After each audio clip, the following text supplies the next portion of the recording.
इस वीडियो में मैं आपके साथ 15 टिप्स शेयर करने वाला हूं अगर आप फर्स्ट टाइम फॉरेन ट्रैवल करने वाले हैं या फिर करने का सोच रहे हैं। तो यहाँ पे मैं इन टिप्स के बारे में बात करूं, यहाँ पे सबसे पहले मैं आपको दो चीज़ें बता दूं। सबसे पहली चीज़ ये है कि अगर आप पहली बार विदेश जा रहे हैं तो यहाँ पर ये समझ लीजिए कि विदेश आपके साथ फेवर नहीं करने वाला है, क्योंकि वो विदेश है। वहाँ पे अपने देश वाले कंफर्ट्स वगैरह नहीं मिलेंगे, जैसे कि वहाँ का खाना अलग होता है। अगर आपको हलाल या फिर प्योर वेजिटेरियन खाना पसंद है तो वहाँ एक्सपेक्ट मत करिएगा कि आपको आसानी से मिल जाएगा। वेजिटेरियन खाने के नाम पे वहाँ पे सैलेड खाते हैं। हेल्थ केयर सिस्टम महंगा है, अगर आप बीमार पड़ गए तो आपको बहुत ही ज़्यादा खर्च हो सकता है।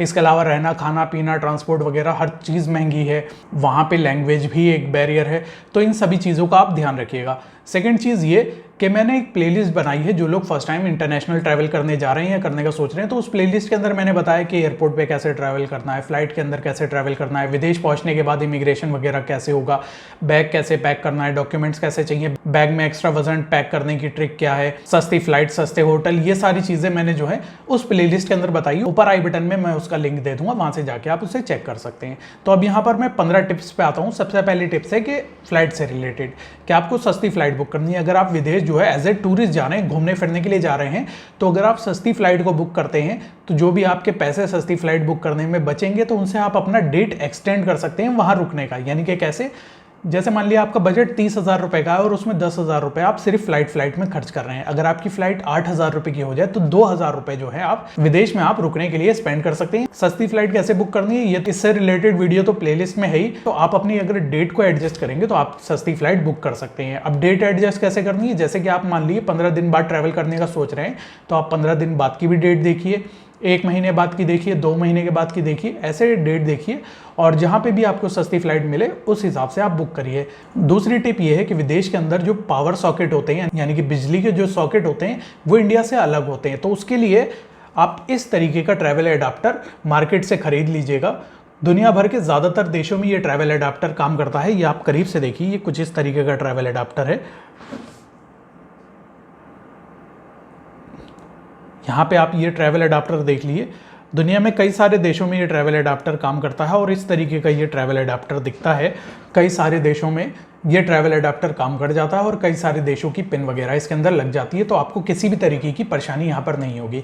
अब ये ट्रैवल एडाप्टर आप ऑनलाइन भी खरीद सकते हैं, मगर ऑनलाइन ये आपको महंगा पड़ेगा। इसकी ट्रू वैल्यू जो है वो 75 से 150 रुपए के बीच है, इससे ज़्यादा का नहीं है। अगर आप अपनी लोकल मार्केट में बिजली वाले की दुकान पे जाएंगे तो वहाँ पे ये आपको 75 रुपए से 150 रुपए के बीच आसानी से मिल जाएगा। ध्यान रखिएगा, इसमें कोई USB वगैरह नहीं है, इसमें सिर्फ ऊपर का सिर्फ यही है और USB वाला आपको लेना भी नहीं है। उसकी वजह यह है कि उसमें जो USB सॉकेट होते हैं ना, उस पर जो करंट जनरेट होता है जिससे आपका फ़ोन वगैरह चार्ज होता है, तो वो एप्रोप्रिएट नहीं होता है, उससे आपकी फ़ोन की बैटरी वगैरह डैमेज हो सकती है। तो आप ओरिजिनल चार्जर ही हमेशा इस्तेमाल करिए, वो ज़्यादा बेटर रहेगा कंपेयर टू ऐसे लोकल डिवाइसेस के जो USB होते हैं उनको इस्तेमाल करने की जगह।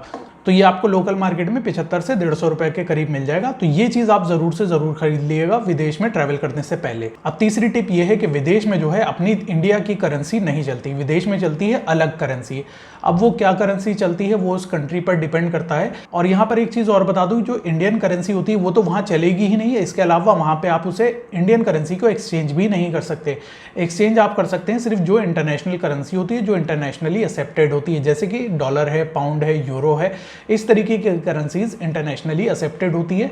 तो आप अगर कुछ पैसा वगैरह यहाँ से ले जाने की सोच रहे हैं, जाहिर सी बात है आप लेकर जाएंगे और कैश में ज़रूर लेकर जाइए पैसा, क्योंकि इमरजेंसी में ये कैश ही आपके काम आएगा अगर आपका किसी वजह से कार्ड वगैरह काम करना बंद कर जाए। अभी रिसेंटली यही हुआ था, लोग नियो ग्लोबल का कार्ड लेकर गए थे और गवर्नमेंट ने गाइडलाइंस निकाल दी कि भैया अपना ये इंटरनेशनल ट्रांजेक्शन इसका बंद कर दो। तो नियो ग्लोबल ने अपना इंटरनेशनल ट्रांजेक्शन बंद कर दिया था और लोगों के पास विदेश में पैसा नहीं था, तो इस वजह से उन लोगों को ट्रबल हुई थी, यानी परेशानी हुई थी। तो आप विदेश कैश लेकर जाइए, और कैश कौन सा लेकर जाना है, आपको डॉलर, यूरो, पाउंड लेकर जाना है। अब इसको एक्सचेंज करने का भी तरीका है। अब ये करेंसी एक्सचेंज कहाँ पर चेंज करनी है, कैसे चेंज करनी है, इसके लिए मैंने एक वीडियो बनाई है, वो भी उस प्लेलिस्ट के अंदर है, तो उस प्लेलिस्ट को जरूर देखिएगा। तो यहाँ पर चौथी टिप है कि आप एयरपोर्ट पे 2 से 3 घंटा पहले एयरपोर्ट पहुंचिए। अगर आप ज़्यादा से ज़्यादा पहले पहुंचना चाहते हैं तो 4 घंटा पहले आप एयरपोर्ट पे पहुंच जाइए। अब ये 2-3-4 घंटे का क्या मसला है, बोर्डिंग पास लेने के बाद ही आप एयरपोर्ट के अंदर मेन एंट्री जो होती है इमिग्रेशन वगैरह या फिर ड्यूटी फ्री में, आप तभी जा सकते हैं जब आपको बोर्डिंग पास इशू होगा, और बोर्डिंग पास इशू होगा आपकी फ्लाइट उड़ने से 4 घंटा पहले। अब यहाँ पे मैंने 2 घंटे पहले क्यों बताया, अब 2 घंटे पहले मैंने इसलिए बताया, तो एयरपोर्ट पे जिस काउंटर पे बोर्डिंग पास मिलता है वो काउंटर आपका 1 घंटे पहले बंद हो जाता है। तो आपको 2 घंटे पहले पहुंचना चाहिए, ताकि अगर वहाँ पर कोई लाइन वगैरह लगी है, भीड़ है, तो आप उसे टैकल करके और वहाँ तक पहुँच जाएं। ध्यान रखिएगा, अगर आप टाइम से पहले बोर्डिंग पास नहीं ले पाते हैं तो आपकी फ़्लाइट छूट जाएगी। कोई भी आपको फ़्लाइट ना रिफ़ंड करा सकता है और ना ही आपको फ़्लाइट तक पहुँचा सकता है। आपने एक बार बोर्डिंग पास ले लिया, आप चाहे लेट हो जाएं, बट आपके पास फ़्लाइट तक पहुँचने के लिए फिर भी टाइम रहता है, या फिर फ़्लाइट का जो क्रू है वो आपको ढूंढता हुआ आ जाता है। यहाँ पर आप 2-3 घंटे पहले ज़रूर से ज़रूर पहुँचिएगा, क्योंकि 1 घंटा पहले तो वो बोर्डिंग पास वाला काउंटर ही बंद हो रहा है। इन केस आप अगर लेट हो जाते हैं तो लेट होने की कंडीशन में आपके पास 2 ऑप्शन होते हैं। सबसे पहला ऑप्शन ये होता है कि आपकी जो इमिग्रेशन और सिक्योरिटी चेक की लाइन है वो काफ़ी बड़ी बड़ी होती हैं कभी कभी, और कभी कभी छोटी छोटी होती हैं। तो उन लाइंस को आप स्किप करिएगा, यानी कि आप आगे बढ़ते जाइएगा और वहाँ पे जितने लोगों ने बता दिएगा कि मेरी फ्लाइट लेट हो गई है, मैं लेट हो रहा हूँ, मैं लेट हो रहा हूँ, इस तरीके से आप आगे बढ़ते जाएंगे तो वहाँ पे कोई भी आपको रोकेगा नहीं। ध्यान रखिएगा, ये ऑकवर्ड तो लगेगा जब आप वहाँ पर ये चीज़ करेंगे, तो वहाँ पर कई सौ लोग होते हैं और वो लोग जो है लाइन में खड़े होंगे, वो लोग हो सकता है आपको देखें, नोटिस करें, बट जब आप उन्हें बताएंगे कि आपकी फ़्लाइट लेट हो गई तो वहाँ पे कोई भी कुछ नहीं बोलेगा, वहाँ पे कोई भी आपसे लड़ेगा झगड़ेगा नहीं। बट ध्यान रखिएगा कि आप वहाँ पे आप जो है फ्लाइट के लिए वाकई लेट हो गए हो, क्योंकि अगर वहाँ पे किसी ने बोर्डिंग पास आपसे पूछ लिया कि भाई बोर्डिंग पास दिखा दो कि वाकई लेट हो के नहीं हो, तो इस चीज़ के लिए आपके पास होना चाहिए। तो यहाँ पर आप इमिग्रेशन और सिक्योरिटी चेक दोनों की लाइन को स्किप करके आगे पहुँच जाइएगा, और सिक्योरिटी चेक जैसे नॉर्मली होता है वैसे ही होगा, इमिग्रेशन जैसे नॉर्मली होता है वैसे ही होगा। आप चाहे लेट हों या फिर जल्दी आ गए हों, उससे इमिग्रेशन और सिक्योरिटी चेक में कोई फ़र्क नहीं पड़ेगा। यहाँ आपकी पहली चीज़ हो गई। अब सेकंड चीज़ ये होती है कि आप लाइन में कहीं लगे हुए हैं, चाहे इमिग्रेशन में या फिर सिक्योरिटी चेक में। देखिए, यही 2 चीज़ें मेन होती हैं।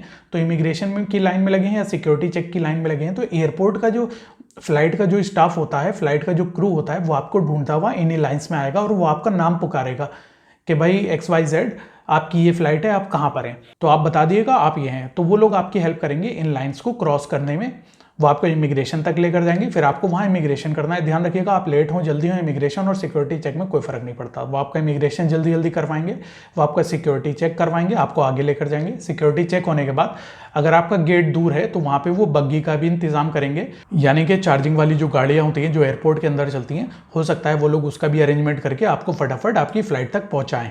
फ्लाइट वाले आपको ढूंढते हुए तभी आएंगे जब आपने एक बार बोर्डिंग पास ले लिया है। अगर आपने बोर्डिंग पास नहीं लिया, बोर्डिंग पास काउंटर बंद हो गया, तो फिर आपकी फ्लाइट छूटना पक्का है। तो यहाँ पे आपको पता चल गया कि लेट होने की कंडीशन में आपके साथ क्या क्या हो सकता है।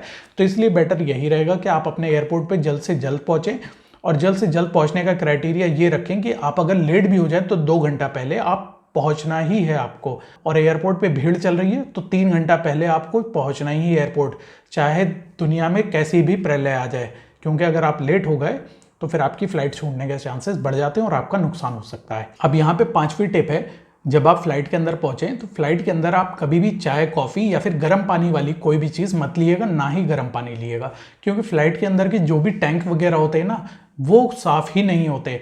तो वहाँ पे जो गर्म पानी मिलता है या गर्म पानी वाले प्रोडक्ट्स मिलते हैं, उससे आपका पेट खराब हो सकता है।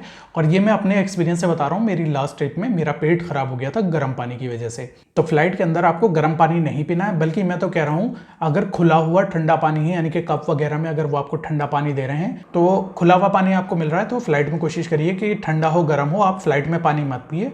आप एयरपोर्ट के अंदर से अपनी बोतल के अंदर पानी भर के फ्लाइट के अंदर ले जाइए और उस पानी का सेवन करिए, यानी कि उस पानी को पिए। अब यहाँ पर मैं आपको 6ठी टिप बता दूं, अगर आपका फूड से रिलेटेड कोई प्रेफरेंस है, जैसे आप हलाल फूड चाहते हैं, वेजिटेरियन, जैन फूड, तो आप फ्लाइट में बोर्ड करने से 12 या 24 घंटे पहले, मुझे टाइम एग्जैक्टली नहीं पता 12 घंटे है या फिर 24 घंटे है, तो मिनिमम आप 24 घंटे मान के चलिए कि अपनी फ्लाइट टाइम के 24 घंटे से पहले वेब चेक इन करिएगा, और वेब चेक इन में वहाँ पे फूड प्रेफरेंस आप सेलेक्ट कर लिएगा कि आपको किस तरीके का खाना चाहिए।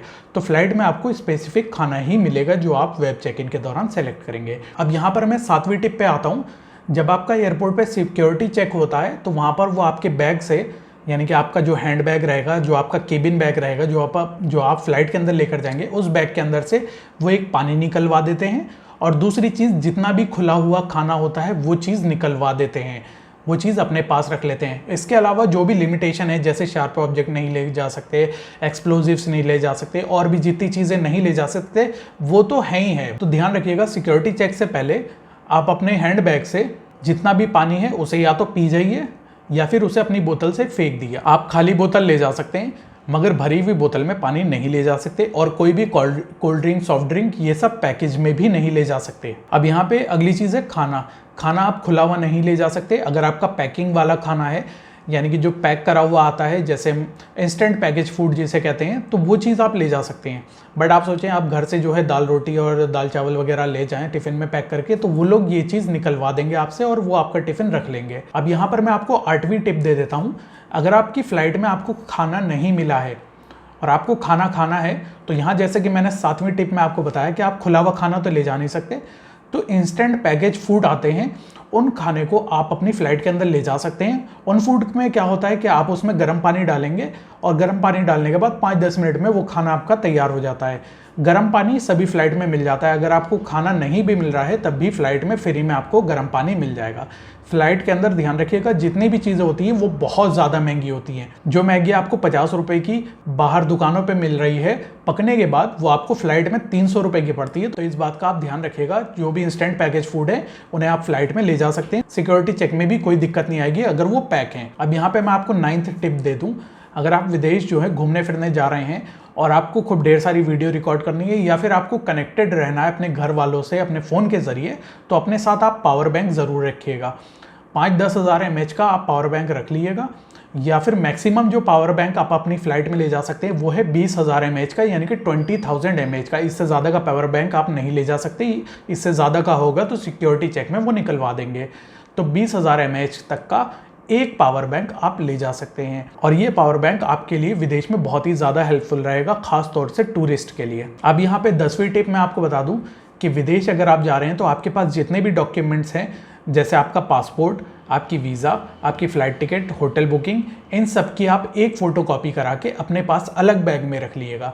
यानी कि आपका ये सारे डॉक्यूमेंट्स एक बैग में होंगे, बट इनकी फ़ोटोकॉपी आप सेकंड बैग में रख लीजिएगा। इन केस अगर आपका बैग चोरी हो जाता है, आपके डॉक्यूमेंट्स चोरी हो जाते हैं, गिर जाते हैं, तो आपके पास उन डॉक्यूमेंट्स की फ़ोटोकॉपी होना चाहिए। आप चाहे टूरिस्ट के तौर पे जा रहे हो या फिर जॉब करने जा रहे हो। और जॉब करने वालों के लिए ऐसा होता है, जैसे लेबर क्लास वगैरह विदेश जाती है, तो लेबर का क्या करते हैं विदेश वाले, फ्रॉड करने के लिए उनका पासपोर्ट लेके रख लेते हैं। तो इन केस आपका पासपोर्ट खो जाए या कोई रख ले, तो आपके पास फ़ोटोकॉपी होगी।